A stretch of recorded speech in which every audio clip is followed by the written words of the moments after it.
अब आज की एक बहुत विशेष खबर के बारे में हम आपको बताना चाहते हैं। आज देश के लगभग 10 लाख बैंक कर्मचारी, क्या आपका अकाउंट एसबीआई में है या फिर यूनियन बैंक या बैंक ऑफ इंडिया में, तो ये खबर आपके लिए गेम चेंजर साबित हो सकती है, क्योंकि जो बदलाव आने वाला है वो सिर्फ बैंकों का नहीं बल्कि आपकी हमारी बैंकिंग की पूरी दुनिया को हिलाकर रख देगा। आज हम बात करेंगे उन फैसलों की जो सरकारी बैंकों के भविष्य को नया आकार देने वाले हैं।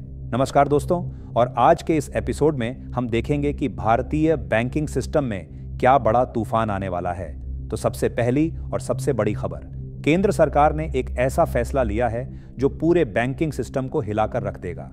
अब तक जो सरकारी बैंक थे, चाहे वो एसबीआई हो या फिर एलआईसी जैसी बीमा संस्थाएं हों, इनके टॉप पोजीशन पर सिर्फ और सिर्फ सरकारी अधिकारी ही बैठ सकते थे। लेकिन अब खेल बदल गया है। सरकार ने फैसला किया है कि अब प्राइवेट बैंकिंग सेक्टर के अनुभवी लोग भी इन बड़े पदों पर आ सकेंगे। जी हां, आपने सही सुना, कॉरपोरेट दुनिया के चेहरे अब सरकारी बैंकों की कमान संभाल सकेंगे। ये बदलाव छोटा नहीं है दोस्तों, ये एक बिल्कुल नई सोच है जो दशकों पुरानी परंपरा को तोड़ती है। लेकिन जैसा कि हर सिक्के के दो पहलू होते हैं, इस फैसले के भी दो पहलू हैं। एक तरफ जहां सरकार इसे आधुनिकीकरण और बेहतर प्रबंधन की दिशा में कदम बता रही है, वहीं दूसरी तरफ बैंक कर्मचारियों के यूनियन इसे प्राइवेटाइजेशन की शुरुआत मान रहे हैं। अब बात करते हैं विरोध की। United forum of bank unions यानी यूएफबीयू ने इस फैसले के खिलाफ मोर्चा खोल दिया है। यह संगठन देश की 9 प्रमुख बैंकिंग यूनियनों का समूह है। इसमें all India bank employees association से लेकर national confederation of bank employees जैसे संगठन शामिल हैं और इनका कहना बिल्कुल स्पष्ट है। यूनियन का आरोप है कि यह फैसला पूरी तरह से असंवैधानिक तरीके से लिया गया है। क्यों? क्योंकि ना तो एसबीआई एक्ट 1955 में कोई संशोधन किया गया, ना ही बैंकिंग कंपनियों एक्ट 1970 से 80 में कोई बदलाव हुआ, और ना ही एलआईसी एक्ट 1956 को छुआ गया। फिर भी कैबिनेट अपॉइंटमेंट कमेटी ने सीधे नए आदेश जारी कर दिए। यूनियन का तर्क है कि यह पूरा खेल प्राइवेटाइजेशन का है। संसद से बिना सलाह लिए, बिना कानून में बदलाव किए प्राइवेट सेक्टर के लोगों को सीधे टॉप पोजीशन तक पहुंचाने का रास्ता खोल दिया गया है। अब यहां एक और दिलचस्प मोड़ आता है। पहले सरकारी बैंकों में पदोन्नति APAR यानी एनुअल परफॉर्मेंस असेसमेंट रिपोर्ट के आधार पर होती थी, लेकिन अब सरकार ने फाइनेंशियल सर्विसेज इंस्टीट्यूशंस ब्यूरो यानी FSIB को यह अधिकार दे दिया है कि वो किसी HR एजेंसी को हायर कर सके।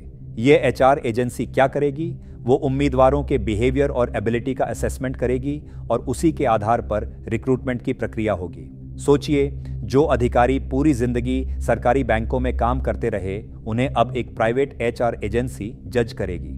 8 अक्टूबर 2025 के आदेश के बाद पहली बार SBI में मैनेजिंग डायरेक्टर की पोजीशन के लिए भी प्राइवेट सेक्टर के लोगों का रास्ता खुल गया है। यह सिर्फ एक वैकेंसी नहीं है दोस्तों, यह एक संकेत है कि आने वाले समय में क्या होने वाला है। बैंक कर्मचारियों को डर है कि इससे उनके मनोबल पर असर पड़ेगा। जब आपको पता हो कि चाहे आप कितनी भी मेहनत कर लें, ऊपर की सीट किसी बाहरी व्यक्ति को मिलेगी, तो मोटिवेशन कैसे बचेगा?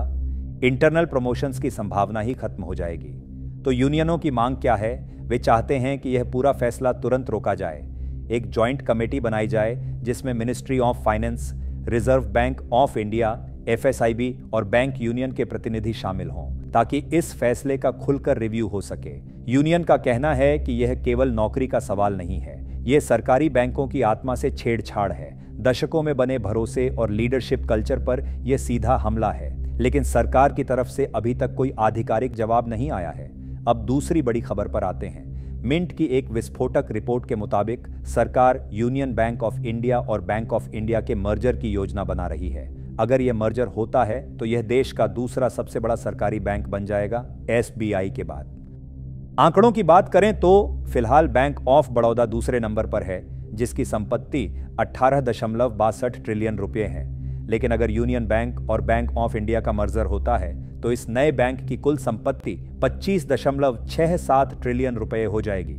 ये लगभग ICICI बैंक के बराबर होगी, जिसकी संपत्ति 26.42 ट्रिलियन रुपए के आसपास है। सरकार का मकसद साफ है, छोटे छोटे बैंकों को मिलाकर कुछ बड़े और ताकतवर बैंक बनाना, ओवरलैपिंग यानी एक जैसे कामों को कम करना और पूरे सिस्टम को ज्यादा efficient banana.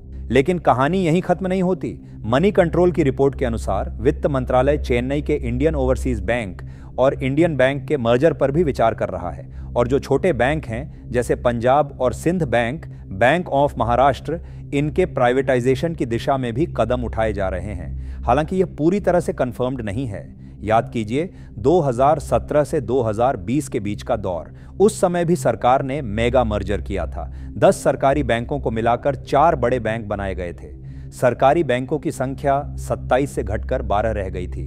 Oriental bank of commerce और यूनाइटेड बैंक ऑफ इंडिया को पंजाब नेशनल बैंक में मिलाया गया। सिंडिकेट बैंक को कनारा बैंक के साथ जोड़ा गया। आंध्रा बैंक और कॉरपोरेशन बैंक को यूनियन बैंक में और इलाहाबाद बैंक को इंडियन बैंक में मर्ज कर दिया गया। लेकिन हर चमकती चीज़ सोना नहीं होती। बड़े मर्जर्स जहां ताकत बढ़ाते हैं वहीं खतरे भी लाते हैं। अगर कोई बहुत बड़ा बैंक फेल हो जाए तो उसका असर पूरी इकोनॉमी पर पड़ता है। याद है आपको 2008 का ग्लोबल फाइनेंशियल क्राइसिस, जब अमेरिका का लेमन ब्रदर्स डूबा था तो उसके साथ पूरी दुनिया की अर्थव्यवस्था हिल गई थी। इसे too big to fail syndrome कहा जाता है। फिर मोनोपोली का खतरा भी है। जब कुछ ही बैंक बचेंगे तो वे पूरे बाजार पर हावी हो जाएंगे। कंपटीशन कम होगी और ग्राहकों के लिए ऑप्शन सीमित हो जाएंगे। इंटरेस्ट रेट्स, फीस और सर्विसेज सब कुछ एक तरफा तय होने लगेगा।